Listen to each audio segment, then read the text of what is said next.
acontecer.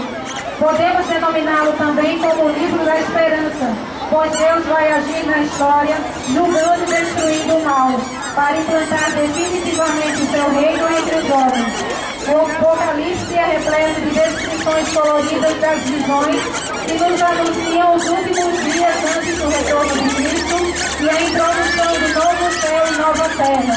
Ele começa com cartas às 7 igrejas da Ásia Menor, revelando em seguida a série de devastações derramadas sobre a terra, a marca da besta, a decisiva batalha do Armagedon, o aprisionamento de Satanás, o reino do Senhor, o julgamento do grande trono branco e a natureza da cidade eterna de Deus. Profecias sobre Jesus são cumpridas e uma última chamada ao seu senhorio nos assegura que ele voltará em breve. É de compreensão difícil, pois o autor faz uso de imagens, símbolos, figuras e números misteriosos. O livro do Apocalipse é alimento para a fé e fortalecimento para a esperança do povo oprimido. Para esse povo, a salvação não consiste simplesmente em melhorar a situação, mas em transformá-la radicalmente, fazendo nascer um mundo de justiça, fraternidade e partilha, isto é, o julgamento do mundo presente e a vida do reino de Deus. Uma salva de palmas. Vamos bater palma não, por causa do cavalo, mas vamos cantar uma música para agradecer a comunidade Mãe de Deus. A Mãe de Deus e nossa, sem pecado concebida, salve a Virgem Imaculada, ó Senhora Aparecida. Vinha, dá para passar na frente? Bora. Apresenta as cartas aos Coríntios, a primeira e segunda carta. Corinto ficava na Grécia, a região chamada de Acaia. César Augusto, imperador romano, fez de Corinto a capital da província romana na Acaia.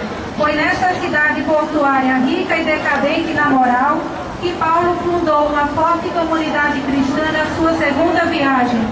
Paulo ficou 1 ano e 6 meses em Corinto até o ano 53. Na sua terceira viagem, ele ficou 3 anos em Éfeso, também na Grécia, e daí escreveu para os coríntios. A primeira carta contém sérias repreensões dos pecados da comunidade, as divisões e a imoralidade. Em seguida, dá respostas a questões propostas sobre o matrimônio, a virgindade, as carnes imoladas aos ídolos, as assembleias de oração, a ceia eucarística, o carisma, a ressurreição dos mortos. É uma das cartas mais amplas de São Paulo em termos de doutrina e disciplina na igreja. A segunda carta é bem diferente da primeira. Não é tanto doutrinária, mas trata das relações de Paulo com a comunidade e desfaz mal-entendidos, inclusive, e faz sua defesa diante de acusações sérias que recebeu dos cristãos judaizantes.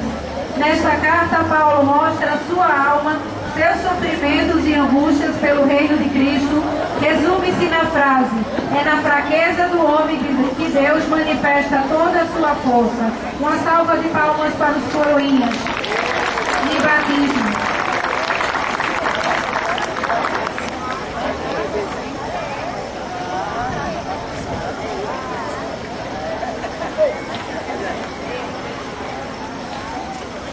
Carta aos Gálatas. Também o texto da Santa Chagas.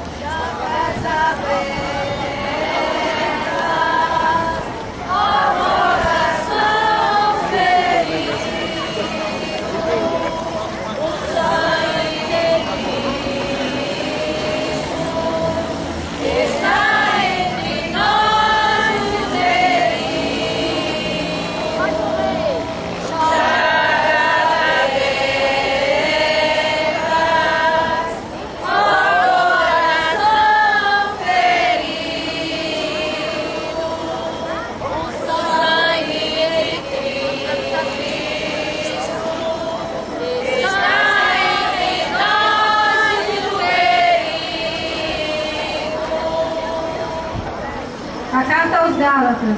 São Paulo visitou os Gálatas na segunda e na terceira viagem apostólica. A carta foi escrita por volta do ano 54, quando Paulo estava em Éfeso, onde ficou por 3 anos. O motivo da carta são as ameaças dos cristãos oriundos do judaísmo que querem obrigar ainda a observância da lei de Moisés.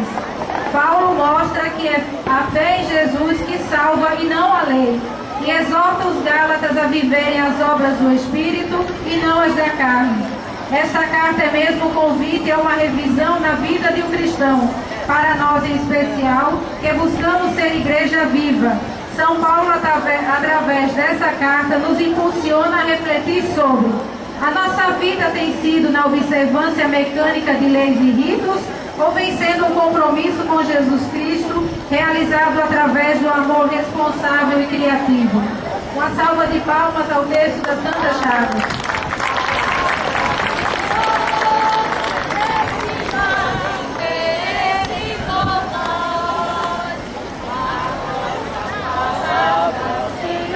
Representantes da comunidade Adorai. A comunidade apresenta a carta aos Éfesos, aos Filipenses e aos Colossenses. O livro de Éfesos descreve a disciplina necessária para se transformar em verdadeiros filhos de Deus. Além disso, este livro vai fortalecer e estabelecer o cristão para cumprimento do propósito e chamado de Deus. O objetivo é confirmar e equiparar a igreja a amadurecer. Apresenta uma visão equilibrada do corpo de Cristo, fala do ponto de vista da eternidade, das regiões celestiais, do coração de Deus e do propósito eterno de Deus. Como seguidores de Cristo, devemos compreender quem Deus declara quem somos. Devemos também estar fundamentados no conhecimento da realização de Deus para toda a humanidade. A carta aos Filipenses. Filipos era uma grande cidade fundada por Filipe II, pai do imperador macedônio Alexandre Magno, e que o imperador romano Augusto transformou em importante posto avançado em Roma. Durante suas viagens, Paulo esteve 3 vezes em Filipos e fez fortes laços de amizade com os cristãos. Essa carta é chamada de a Carta da Alegria Cristã, por repetir 24 esta palavra. Aos filipenses que sofriam perseguições como ele na prisão: alegrai-vos sempre no Senhor. Repito, alegrai-vos. Nada pode tirar a alegria daquele que confia em Jesus. A carta aos Colossenses. Colossos era notável centro comercial que ficava na Frígia, na Ásia Menor, próxima da Laodiceia e Herápolis. Paulo esteve por 2 vezes na região da Frígia. O motivo da carta são os pregadores de doutrinas estranhas, provocando um sincretismo religioso com elementos judaico-cristão e pregnósticos. Paulo fala do primado absoluto de Jesus Cristo numa linguagem que os gnósticos entendiam. O ponto alto da carta é o hino cristológico que mostra Cristo como o primeiro e último, o Senhor absoluto no plano da criação e da redenção. Uma palmas para a comunidade Adorai.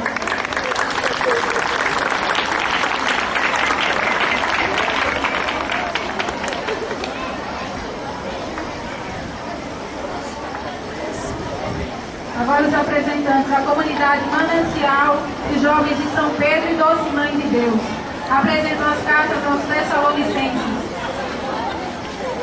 As 2 cartas têm como tema central a segunda vinda de Jesus na Parúvia, que as primeiras comunidades cristãs esperavam para breve, e a sorte dos que já tinham morrido. Paulo admoesta a comunidade para a importância da vigilância. As cartas do apóstolo, depois delas, falam mais do Cristo presente na igreja do que na sua segunda vinda. Tessalônica era um porto marítimo muito importante da Grécia, onde havia forte sincretismo religioso e decadência moral. Havia uma colônia judaica na cidade e é na sinagoga que Paulo começa a pregar o Evangelho. Havia dúvidas sobre a iminente volta do Senhor. Na segunda carta, Paulo retoma o mesmo assunto, exortando os fiéis a trabalharem uma vez que ninguém sabe a data da vinda do Senhor. As cartas devem ter sido escritas por volta do ano 52, quando estava em Corinto durante a sua segunda viagem missionária pela Ásia. Palmas para a comunidade Manancial e Jovens de São Pedro e Doce Mãe de Deus.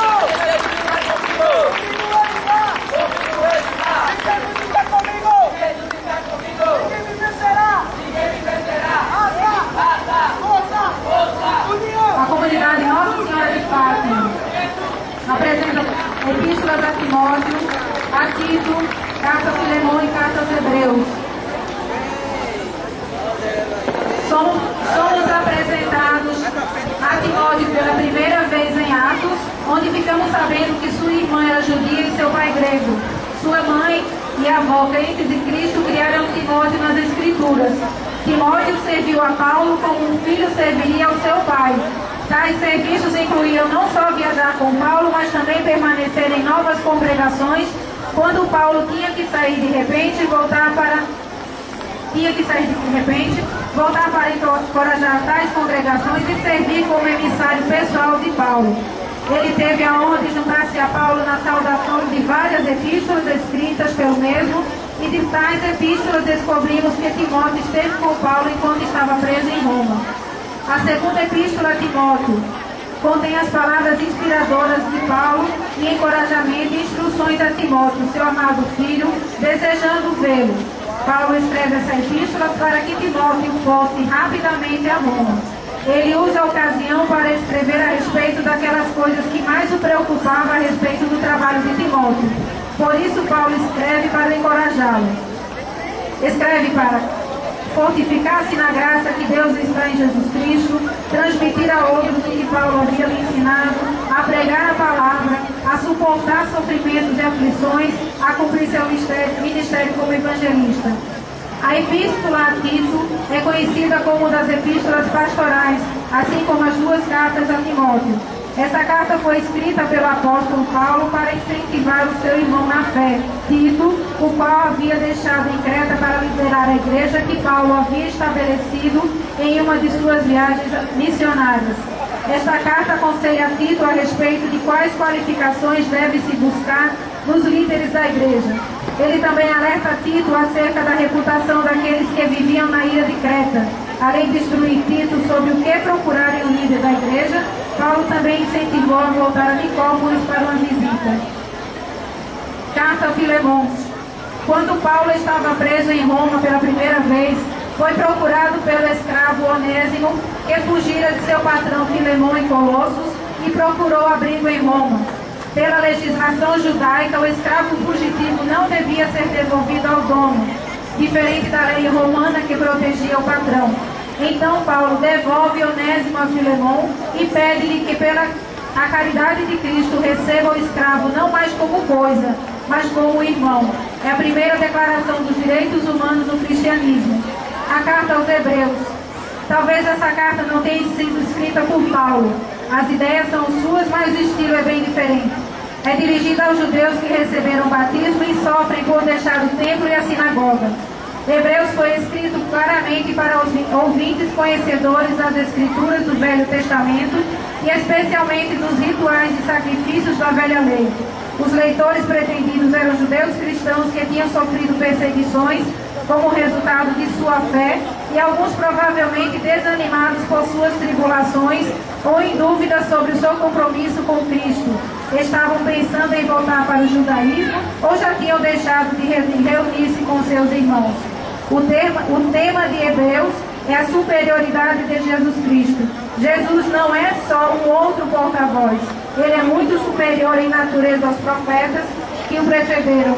Ele não é somente Criador e Redentor. Ele é também divindade. Ele não é a mesma pessoa que o Pai, mas ele é a expressão exata do Pai e assim participa da natureza eterna do Pai. Uma salva de palmas à comunidade Nossa Senhora de Fátima.